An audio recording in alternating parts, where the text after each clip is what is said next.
1-800-636-8686.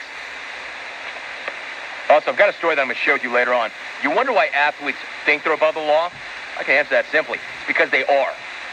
And I've got proof. The reason they act that way and the reason they think they're above the law is because they are. And I've got proof. Let's go to Clemson. Get phone calls going on early. Bo in Clemson, first stop today. Great to have you on the show. Bo, how are you? Hey, Jim. First time, long time. Thanks for the vine. Good to have you, Bo. I had the pleasure of watching Khalil Greene play ball for 4 years as a season ticket holder at Clemson, and I can't wait to hear him. The guys are going to be real excited. He's one of those that not only balls his ass off, but also is one of those unique individuals. The fans are really going to enjoy him. I'm hoping you'll ask him about his tuna fish eating. Had the pleasure of watching him in the dugout eating cans of tuna right out of the can, and apparently that's what he lived off of in college. Hoping now that he has some cash that he's flaming out. You got it, Bo. Thank you. I will ask him about that. Khalil, very regimented. And you know how baseball players typically are ritualistic anyway? They have their routine. They have their rituals. They have their superstitions. Khalil Greene, though, especially. And he is famous for that. His oatmeal and his tuna fish. He eats the oatmeal and the tuna fish at the same time every single day. And it's not just a superstition, but yeah, I don't want to give the whole thing up yet, but you need to know this guy. He's very profound in his faith. He's very devout, and that sort of thing grounds him. It's not just some mere superstition that I can't take the field unless I eat my tuna fish. It's kind of what the tuna fish and the oatmeal represent. A certain discipline, a certain focus, a certain grounding in the individual, and that's why he does it. As far as taking tuna fish directly out of the can, I don't care what your religion is or what you do for a living, that's just not acceptable. Unless you're a cat. How many of you used to listen when I hosted a morning show way back in the day? The Mighty 690 in San Diego, they literally had me hosting the morning show with another guy. Actually, before I hosted the morning show, I just did the updates. And there were these two guys that did it. They were called the Butt Brothers. A couple of fat guys. These fat guys were great. They literally made a videotape of themselves on a couch talking sports. Now understand, this was long before sports talk radio had blown up as a genre. And these two fat guys were on a couch, and they were just kind of clowning people and talking sports. And they sent a videotape of themselves to the station. The PD got it and said, that's it. That's it. That's your morning show. You need that. So I was still doing the updates. I'd break out every quarter hour and do my thing. And the two fat guys would be in the studio just being fat, doing their thing. But one of the fat guys every day would eat tuna fish directly out of the can. I'm like, bro, that is horrible. It's the worst thing I've ever seen, man. Why don't you mix in some mayonnaise? Or at least some mustard. If you want to go hardcore and try and cut your cholesterol, at least delete. I'm not reading them.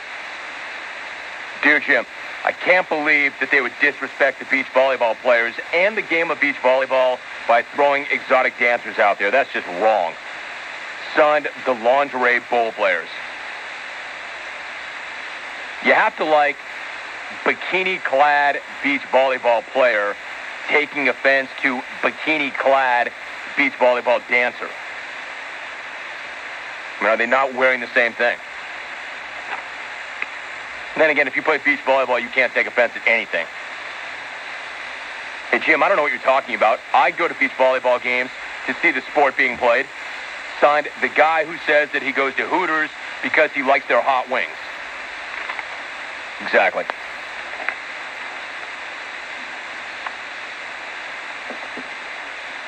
Well, maybe one email. Hey, Rome, everybody knows how I like to eat tuna, Michael Vick, all right? That's enough. You got one? That's all I'm going to read. It's one of my favorite lines ever. Mike Vick, everybody knows how I like to get down.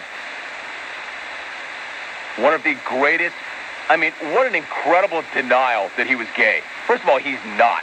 That internet story that surfaced was just not true. It's a total fabrication. It was an out-and-out lie. You know, what's not great about the internet where people can write and say whatever they want, and they're like no boundaries of decency whatsoever. Nobody's accountable, nobody's responsible, nobody's policing it. Just say whatever the hell you want. Float it out there on the internet. It was a total fabrication. But when he busted out and said, come on now, everybody knows how I like to get down, it literally was a legendary response. How about this? You wonder why athletes think that they're above the law. I mean, how many times do we talk about this on this show? Guy steps on the wrong side of the law, steps afoul the law, does something wrong, and then acts like he did nothing wrong, and you wonder why. Why do these guys think that they can get away with whatever they want and that nothing's going to happen to them because they have a certain skill set? You wonder how they can do the things that they do, right? Well, I've said this once, I've said it a million times. Why does anybody do anything? Because they can. You can apply that to any situation. Why does anybody do anything? Because they can. Athletes in particular. And if you don't believe me, check this story. Check out this judge from Maryland. A Maryland football player by the name of Gregory Powell was charged with assaulting the police and disorderly conduct after the cops told him and some other underage drinkers to pour out their beer. Powell fought with officers who had to break out the pepper spray to subdue him. All right, so keep in mind, this is not a misdemeanor. This is not a moving violation. This isn't a jaywalking ticket. Assaulting the police. They broke out the pepper spray on the guy. At the trial, Powell's lawyer says that a conviction or a probation would end his client's career as a wide receiver at the school. So, what do you suppose the judge, R. Patrick Heyman, said when he heard that? You've got the attorney arguing, hey, don't do this to my client. He won't be able to play football. He's an athlete. The judge's response, quote, son, you are about to get an early Christmas present because I know what an effect a probation would have. And it is a gift because you are guilty as sin. I'm going to find you not guilty. End of quote. I can't imagine why any of these guys think that they can get away with anything. You wonder where that comes from. A judge says, I know you were guilty, but considering it would ruin your football career, go ahead, not guilty. Exactly what the hell is that? So never again blame an athlete for being stupid or violent or self-centered or arrogant or above the law because it's not even their fault. Not when you have judges who let them go despite being, quote, guilty as sin. Of course they're going to be bad guys. Of course they're going to push the boundaries of what's normal and acceptable in society. You would too if you knew that there were no consequences. Why does anybody do what they do? Because they can. If you knew that you could do anything that you wanted without consequences, you think you'd be a good guy? Probably not. Fight the cops?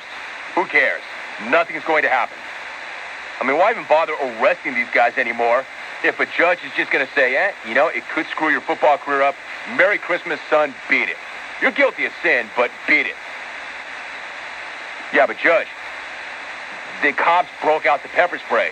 Merry Christmas. He's good. What's your 40 time? 4.3, good. Go back to practice. Don't let it happen again. You can't teach speed. Get back to practice. You're one of the special ones. Why don't you just give these athletes the special athlete get-out-of-jail-free cards? I mean, why waste anybody's time by bringing them in? You think if that had been any other guy standing before that judge, that would have been the reaction? You're guilty of sin. Beat it, Mr. Accountant. Merry Christmas. So when they sign their letter of intent and they get their scholarship, just give them one of those little laminated cards which says, I play wide receiver. I can do whatever the hell I want. That way, when the cops pull you over with crack in the car and you resist arrest and they break out their sticks and their pepper spray, all you have to do is flash that little laminated card. Like, oh, okay, it's cool. Carry on. Carry on, University of Maryland wide receiver. We didn't say anything. I'm telling you, in a way, I don't even blame the kid. Sure, it's his fault. Sure, he should not be resisting arrest, and I'm guessing, maybe I'm wrong. Maybe they were bad cops. But if the cops break out the pepper spray, the kid probably did something wrong. I'm thinking. I'm guessing. But can you blame him? He's not getting in trouble for it. He is above the law. That's why they act like they're above the law, because they are. If you knew that nothing would happen to you and that a judge would look at you and say, you're guilty, but it's okay, wouldn't you drive home 115 miles an hour in a 55 zone? I would. Why do we not go 115? We don't want to get a felony ticket. We don't want to go to jail. We don't want to stand before a judge. But if you knew that the judge was going to let you go, wouldn't you do it? Of course, no consequences. If I was having a party and the party went dry and we needed another case of beer, and I knew that I could go to 7-Eleven and get that case of beer and walk out without paying for it, I would. Why would I pay for it? Or if I'm an athlete, or anybody else for that matter, and I knew that there was one case of beer left at that convenience store and the guy in front of me got it, and that there was no beer and I had to come back to the party and tell all my party goers, sorry, party sucks, no more beer. If I knew that I could just punch that guy in the mouth and take his beer and nothing would happen to me, I probably would. Who wouldn't? How the hell do you have a judge saying you're guilty as sin, but it's okay? Look, if I lived in a world where that's how it worked, and I walked out into the parking lot and I'd been thinking I had a pretty nice car, but then all of a sudden I saw a car nicer than mine, and I knew that nothing would happen to me if I just took it, I probably would. Why not? Nothing's going to happen. I'm bulletproof. What can they do to me? I'm not afraid to go over the middle. I got speed. I can stretch defenses. I've got a good pair of hands. You can't teach that. I can run a route. What are you going to do to me, cop? I play football. What are you going to do to me, cop? I stretch defenses. What are you going to do to me, cop? I got a 46-inch vert. Go to a party, meet a gal that you like, try to make the move. She says no. What are you going to do? You say yes. You got speed. Judge has your back. Judge already said you're guilty as sin and nothing happened. Why wouldn't you do whatever you want? And the point of this whole thing is, this is just a story that we know of a judge saying you're guilty as sin. How many things don't get reported, and how many times over the course of any of these guys' lives do they just get over? Just get over. I'll give Judge R. Patrick Heyman credit for at least being honest. Pretty despicable, but at least he's honest. A judge told a guy to his face, you're guilty as sin, but you can go.